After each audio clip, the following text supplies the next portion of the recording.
Hello friends, मैं doctor Indrajit Singh Ahuja, medical director MMC hospital Kanpur.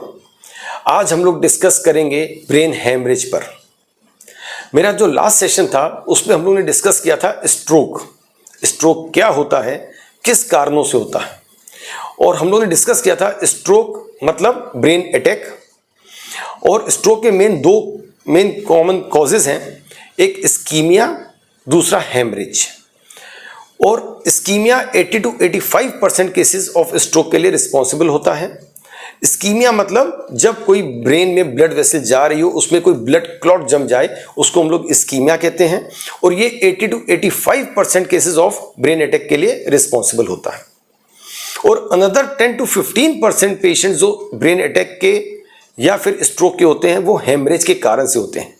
Haemorrhage मतलब जब भी कोई ब्लड वेसल ब्रेन में जाए, वो वीक होने के कारण से या किसी और कारण से अगर वो रप्चर कर जाए तो उसको हेमरेज कहते हैं, और उसका दूसरा नाम है हेमरेजिक स्ट्रोक। और ये 10 to 15% पेशेंट्स ऑफ स्ट्रोक के लिए रिस्पॉन्सिबल है। जबकि हमें 10 to 15% केसेस के लिए रिस्पॉन्सिबल है, लेकिन इतना इंपॉर्टेंट क्यों है हम लोग को हेमरेजिक स्ट्रोक जानने के लिए?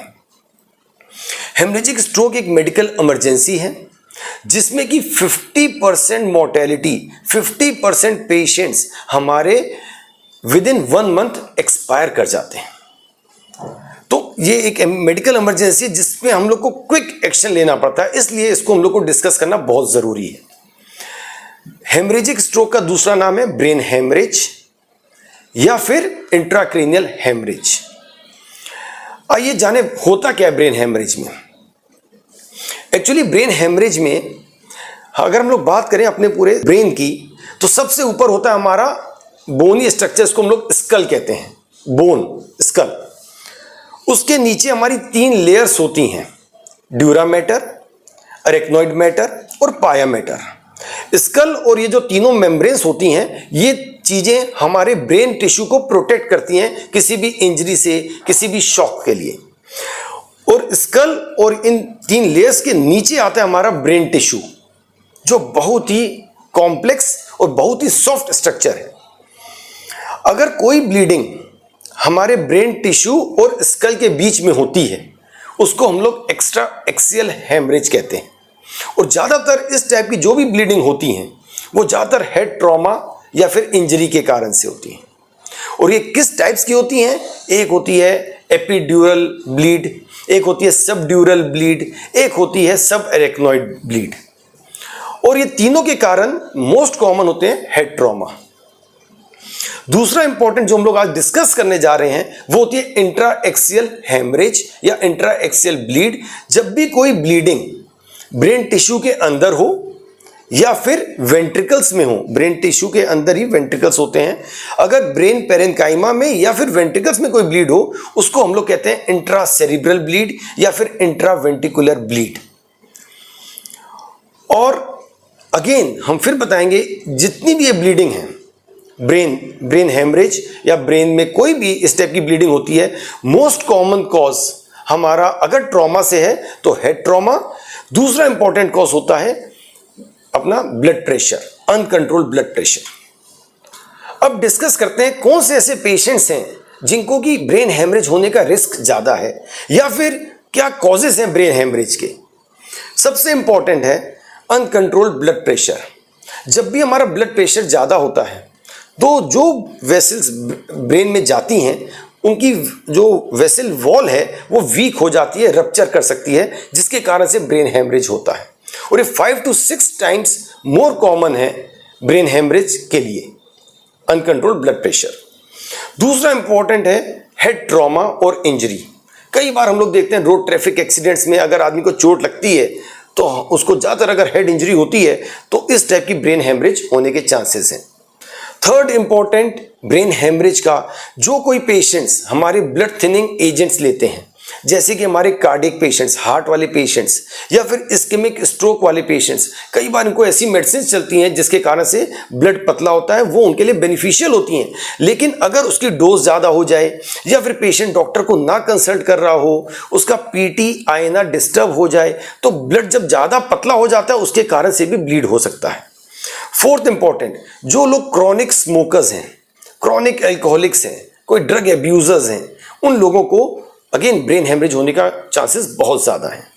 फिफ्थ इंपॉर्टेंट, ज़्यादातर एल्डरली पेशेंट, मतलब more than 80 years of age, ज़्यादातर मेल पेशेंट्स, इनको अपना ब्रेन हेमरेज होने का बहुत ज़्यादा कॉमन चांसेस है।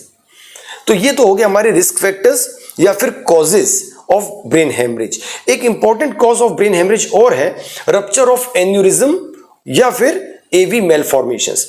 एन्यूरिज्म मतलब होता है कभी कभी हमारी ब्लड वेसल की वॉल नेचुरली फिजियोलॉजिकली वीक होती है, जिसके कारण से वहां पर एक एन्यूरिज्म बच जाता है, वो कभी कभी अपने आप से हेमरेज कर सकता है, ब्लीड कर सकता है, तो उसके कारण से भी ब्रेन हेमरेज होता है। और एक और इंपॉर्टेंट कॉज है bleeding due to brain tumour. कभी कभी ब्रेन में कोई ट्यूमर होता है ऐसा, वही कभी कभी ब्लीड कर जाता है, तो उसके कारण से भी ब्रेन हेमरेज हो सकता है। तो ये तो थे हमारे important causes and risk factors for brain haemorrhage. अब डिस्कस करते हैं हम लोग इसको कैसे पहचानेंगे ब्रेन हेमरेज है। Symptoms and signs of brain haemorrhage. ज्यादातर ब्रेन हेमरेज वाला पेशेंट को डायग्नोस करना थोड़ा सा मुश्किल है, क्योंकि अगर उसमें डिपेंड करता है ब्रेन हेमरेज के सिम्टम्स और साइंस मेनली दो कंडीशंस पे, क्या साइज है उसकी ब्लीड का और क्या साइट है उसकी ब्लीड का, किस जगह ब्लीडिंग हुई है और कितने साइज की ब्लीडिंग हुई है, उस पर डिपेंड करता है उसके सिम्टम्स या फिर साइंस। अगर कोई छोटा सा ब्लीड है तो फिर पेशेंट को ज़्यादातर कोई प्रॉब्लम नहीं होती, वो आता है हेडेक हो रहा है, देखा हमने चेक किया तो उसका ब्लड प्रेशर ज़्यादा है, और अगर हमने उसको इन्वेस्टिगेट किया, सीटी स्कैन कुछ कराया तो पता लग गया एक छोटा सा ब्लीड है। तो वही हम लोग की स्टेज होती है, पेशेंट्स को अपना अच्छे से उसको हमने काउंसिल किया, प्रॉपर मेडिकेशन करिए, ब्लड प्रेशर कंट्रोल किया, आगे के लिए हमने थोड़ा सा उसको अवेयर कर दिया, तो वहीं वो अपना उसकी डायग्नोसिस और ट्रीटमेंट हो जाती है।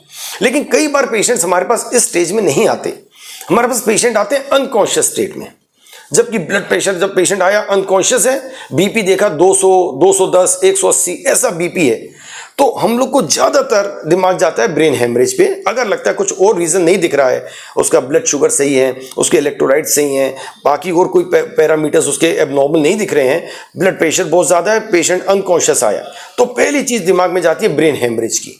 और फिर डिपेंड करता है ब्रेन हेमरेज किस जगह हो सकता है, फिर उसकी उसी हिसाब से सिम्टम्स भी होते हैं। अगर पेशेंट अनकॉन्शियस आया है और उसका बीपी बहुत ज़्यादा है, अगर उसको हम लोग को मिड ब्रेन में, पॉन्स में, मेडुला में या कहीं ब्रेन स्टेम में कहीं ब्लीड है, तो पेशेंट ज़्यादातर ऐसे ही प्रेजेंट करेगा, high blood pressure with unconscious state. और कई बार पेशेंट्स आते हैं इंट्राक्रेनियल प्रेशर बढ़ के आते हैं, तो उसमें भी क्या होता है, पेशेंट का बीपी बढ़ा हुआ था, अगर अंदर ब्लीड हुआ है उसके कारण से ब्रेन में अंदर प्रेशर बढ़ जाता है, उसमें मेन सिम्टम्स होते हैं हेडेक, वॉमिटिंग, या फिर पेशेंट थोड़ा ऑल्टर्ड सेंसोरियम में आता है, मतलब कॉन्शियस लेवल उसका थोड़ा सा पुअर हो जाता है। तो इस टाइप के सिम्टम्स यूजुअली पेशेंट प्रेजेंट करते हैं। अगर इस टाइप का कोई पेशेंट हम लोग के पास आता है तो तुरंत ऐसे पेशेंट को हम लोग को इन्वेस्टिगेट करना पड़ता है, और बेस्ट इन्वेस्टिगेशन मोडेलिटी जो होती हैं CT scan, MRI, CT angio and MRI angio. इससे हम लोग डायग्नोस कर लेते हैं कि क्या साइट ऑफ ब्लीड है और क्या साइज ऑफ ब्लीड है। Depending upon patient symptoms, depending upon his diagnostic results, हम लोग उसका ट्रीट करते हैं। ज़्यादातर पेशेंट जो अनकॉन्शियस आते हैं, हम लोग को उनको इंट्यूबेट करना पड़ता है, वेंटिलेटर पे डालना पड़ता है, फ्लूइड्स देने पड़ते हैं, मेडिकेशंस देनी पड़ती हैं, ब्लड प्रेशर ज़्यादा है तो उसको कंट्रोल करना पड़ता है।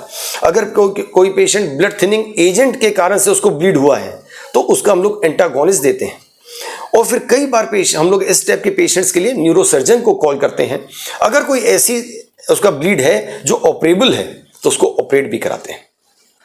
तो ये तो हो गया हमारा ब्रेन हेमरेज, उसके रिस्क फैक्टर्स और उसका सिम्टम्स, उसका इन्वेस्टिगेशन और उसकी ट्रीटमेंट। अब इंपॉर्टेंट बात है इसकी प्रोग्नोसिस। देखा गया है, आप कुछ भी कर लीजिए, अगर पेशेंट आपके पास ब्रेन हेमरेज का है तो 50% चांस है ऐसा पेशेंट 1 मंथ से ज़्यादा नहीं जी पाएगा। 50% चांसेस है उसकी डेथ विद इन 1 मंथ की। और उसमें भी अगर हम लोग देखें 50% में भी 50% पेशेंट्स ऐसे होते हैं जो विद इन 2 डेज एक्सपायर कर जाते हैं। तो इसीलिए हम लोग इसको कहते हैं बहुत सीरियस, बहुत क्रिटिकल मेडिकल इमरजेंसी है ब्रेन हेमरेज। अब हम लोग इसको कैसे प्रिवेंट कर सकते हैं, सबसे इंपॉर्टेंट हम लोग के लिए यही है। कैसे हम लोग उसका बचाव कर सकते हैं। सबसे पहली चीज, अपना ब्लड प्रेशर कंट्रोल करना। ब्लड प्रेशर टारगेट होना चाहिए 130 सिस्टोलिक और डायस्टोलिक 80, इसके अंदर रहना चाहिए। 130/80 से कम रहना चाहिए ब्लड प्रेशर। कैसे करना है? प्रॉपर मेडिकेशन से, हेल्दी डाइट से और रेगुलर एक्सरसाइज से। सेकंड इंपॉर्टेंट, अगर आपको ब्लड प्रेशर के साथ अगर आपको ब्लड शुगर भी है, तो ब्लड शुगर एक अपने आप में बहुत बड़ी डिजीज है जो ज्यादातर किसी भी प्रॉब्लम के लिए एग्जेजरेटिंग फैक्टर हो जाता है। तो ब्लड शुगर कंट्रोल करना बहुत इंपॉर्टेंट है। अगेन इसके लिए सेम स्टेप्स हैं, medications, healthy diet and regular exercise. Third important, अपने lipid parameters, cholesterol, triglyceride, LDL levels, ये सब कंट्रोल करने हैं। Fourth important, we should follow safety measures in road. जैसे हम लोग को कहते हैं ना, टू व्हीलर में चल रहे हो तो हेलमेट पहनना जरूरी है। क्यों? क्योंकि ब्रेन इंजरी या फिर ब्रेन कोई भी हेड ट्रॉमा ना हो, उसके लिए हम लोग को हेलमेट जरूरी है। सिमिलरली अगर हम लोग फोर व्हीलर्स में हैं तो सीट बेल्ट लगाना जरूरी है। तो ये अगर एडवाइस गवर्नमेंट ने दी है तो कुछ सोच के दी है, ताकि हम लोग इस टाइप की इलनेस से, इस टाइप की डिजीज से, इस टाइप की प्रॉब्लम से बच सकें। फोर्थ इंपॉर्टेंट, अगर कोई पेशेंट हमारा कार्डियक पेशेंट या फिर इस्केमिक स्ट्रोक का पेशेंट कोई ब्लड थिनिंग एजेंट ले रहे हैं, एस्पिरिन ले रहे हैं या फिर एंटीकोएगुलेंट्स ले रहे हैं, वारफारिन ले रहे हैं, तो अपने कंसल्टेंट को रेगुलर टाइम के टाइम मिलते रहें, महीने से 2 महीने में। क्योंकि उनका एक टेस्ट होता है PT-INR, जिससे हम लोग देखते हैं, उसकी हम लोग को टारगेट मेंटेन करना पड़ता है कि ब्लड पतला भी चाहिए लेकिन बहुत ज़्यादा पतला भी ना हो जाए कि ब्लीड कर सके। तो अगर डॉक्टर को आप दिखाएंगे, वही टेस्ट कर सकता है, वही आपको समझ सकता है कि क्या आपको क्या टारगेट लेवल्स हैं, किस पे आपको हमें कंट्रोल करना है। लास्ट इंपॉर्टेंट, अगर आप क्रॉनिक स्मोकर हैं, एल्कोहलिक हैं या फिर ड्रग एब्यूजर हैं, तो प्लीज इन सब चीजों को आप क्विट कर दीजिए। तो ये हमारे प्रिवेंटिव मेजर्स हैं जिसके कारण से हम लोग अपने आप को ब्रेन हेमरेज से कई गुना प्रिवेंट कर सकते हैं। Thank you.